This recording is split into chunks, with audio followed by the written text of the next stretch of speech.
Hi everyone. I hope you're doing great today. You might already notice that something's a little bit different. And this video is going to be soft spoken instead of whispered.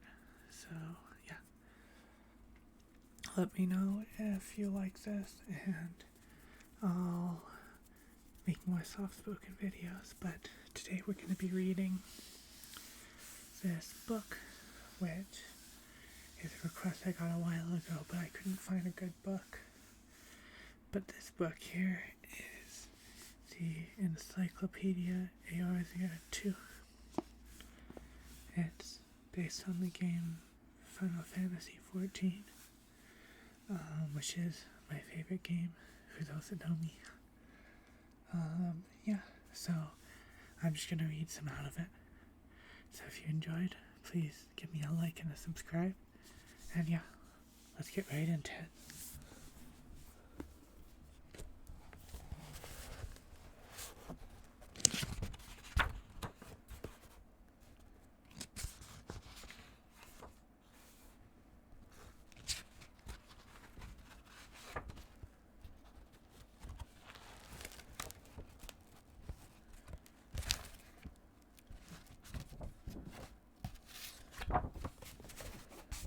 So on the first page, it just says the title of the book again, Encyclopedia Eorzea II. And they use the fancy letter A-N-E mixed together for encyclopedia, which is pretty cool. You don't see that often. Next up is the inventory or index. This book contains the contents of 8 books. Interesting. Quite a lot of material to go through. Now, what do I think would be interesting to read about first? Let's start on, I guess, page 1, because what better place is there to start than the beginning?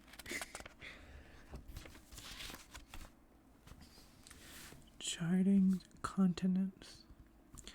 A map of Eorzea with the continent of Aldenard at its center has long been an indispensable item for adventurers and peddlers alike. Recently, however, its place in the inventory of the well-traveled is being taken by an expanded work of cartography, which includes the entirety of the 3 great continents. The following is a history of this greater map's creation and a detailed overview of the geography depicted thereon. It begins with a simple step.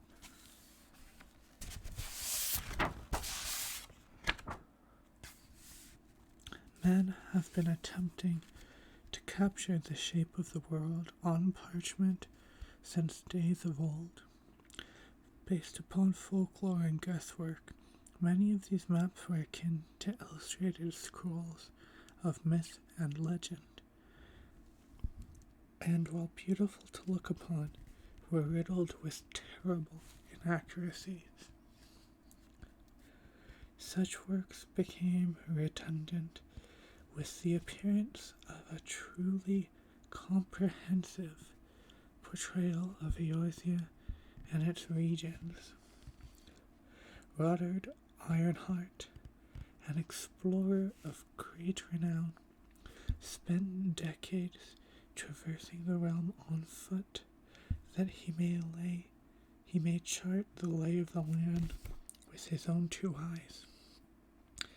His dedication resulted in a work of unmatched precision, affording travelers the first map with which one could reliably plan far-reaching journeys. The question, then, is what drove Roddard to draft this cartographer masterpiece? To understand his motives, it is necessary to learn the circumstances of his birth and trace the path of his earliest meanderings. Roddard was born to a pair of performers who belonged to a traveling troupe, his father a lute player and his mother a dancer. They raised their son on the road, the rattling planks of a chocobo-drawn cart serving as Roddard's first home. Considering the ever-changing scenery of his childhood, it is small wonder that the man he became could never settle in one place for long. When Roddard came of age, a tall and gangly youth, he inherited his father's lute and struck out to travel the roads alone.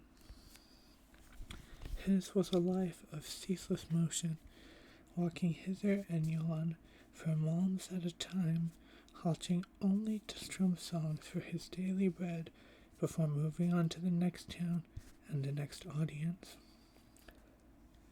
Soon, however, Roddard found that his set journeys from village to town and town to city were unable to sate his growing wanderlust. Thus did he lay plans to venture to a place uncharted and unseen by any explorer, the mythical plains of Paglason. From the onset, it was an endeavor doomed to catastrophe. To reach the ancestral home of the Amaja, Roddard needed to cross the Badlands to the northeastern edge of Thanalan. The map he had purchased in an old Don back alley, however, was a less than authentic representation of the terrain. Unsure of his direction, the hapless adventurer stumbled through the sun-blasted rocks for 4 days until he finally collapsed from exhaustion. Yet even as the path to Saul's Hall stretched out before him, Roddard was rescued from his fate by a passing caravan. The near-fatal experience instilled within the young man a profound respect for the importance of preparation and dependable cartography, and it was shortly after his misadventure that Roddard Ironheart, the now legendary explorer, would embark upon a lifelong expedition to draft a true and accurate rendition of all the lands of Eorzea. And that's the very first section of this book. Very interesting, even if it uses a lot of jargon from the game. It's a game that I highly recommend. I have a lot of fond memories of it.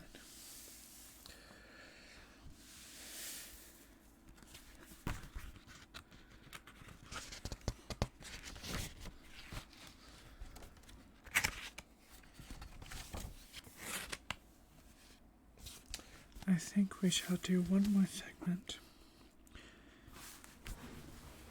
Cartography of Eorzea and the 3 great continents. And if I'm correct, excellent, that will be the end of this page then, and probably this video. Following decades of careful exploration, Roddard Ironheart completed his map of Eorzea in the 1506th year of the 6th astral era. The day he unveiled the finished work, he inscribed these words onto the crisp new parchment. A map is as precise as the moms walked in her making, yet I fear these feet have but far too few between them. May she serve faithfully any who would employ her for good, and shun all who would fill her borders with blood. 12 see the steps taken by those who heed her humble guidance, ensure her legacy endures. For 70 years now, those who inherited Ironheart's name, or even simply his passion, have been encouraged by his words to expand upon his original work. And their additions have not been confined to the continent of Aldenard. Intrepid cartographers have ventured to the shores of Ilseberd and Osard, and even charted the islands of Hingashi in the distant east. These findings have been printed together on a single scroll to create a map of the 3 great continents, a comparatively recent work which rapidly is becoming the standard for navigators and explorers across Heidelin.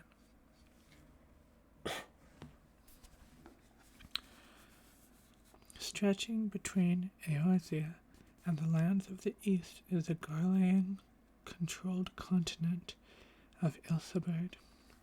Owing to the imperial military's disinterest in seafaring, however, its naval presence is small, and travelers who remain a safe distance from the coastline risk little chance of reprisal.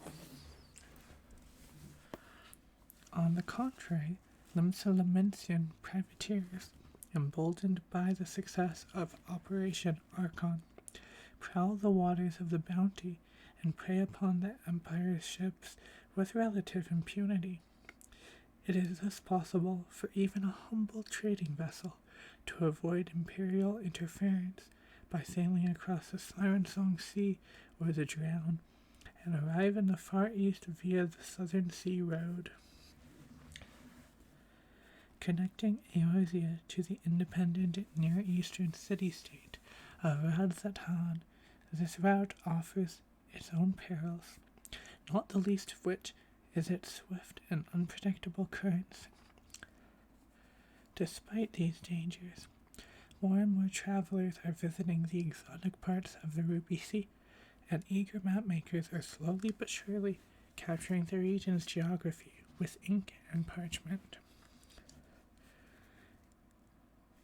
Refinements are being made not only to maps of the Far East, but to those of territories within Eorzea as well. The end of the Dragonsong War culminated in a political shift within the walls of Ishgard, and the heretofore isolated nation has once again flung open its gates to outside visitors. Cartographers have since been able to fill in that region of the 3 great continents with near-forgotten locations, including the majestic Psalm All and the towering Cenotaph, a symbol of the newly repopulated town of Idleshire. Such significant additions often thus reflect the march of history itself. And with that, I think I'm done reading for today. Fascinating, though, some of the information here I didn't even know myself after having played the game for, well, quite a lot longer than I would like to admit. Well, I hope you all enjoyed this foray into a book with a different kind of speaking style. And again, please let me know what you think of it. I'm a little more, I guess, self-conscious of this voice because it's closer to my, well, voice, I guess. Whispering is a lot easier to sound how I want. But I hope you enjoy anyway. And yeah, I hope you have a wonderful rest of your day. And I will see you in the next video. Bye bye.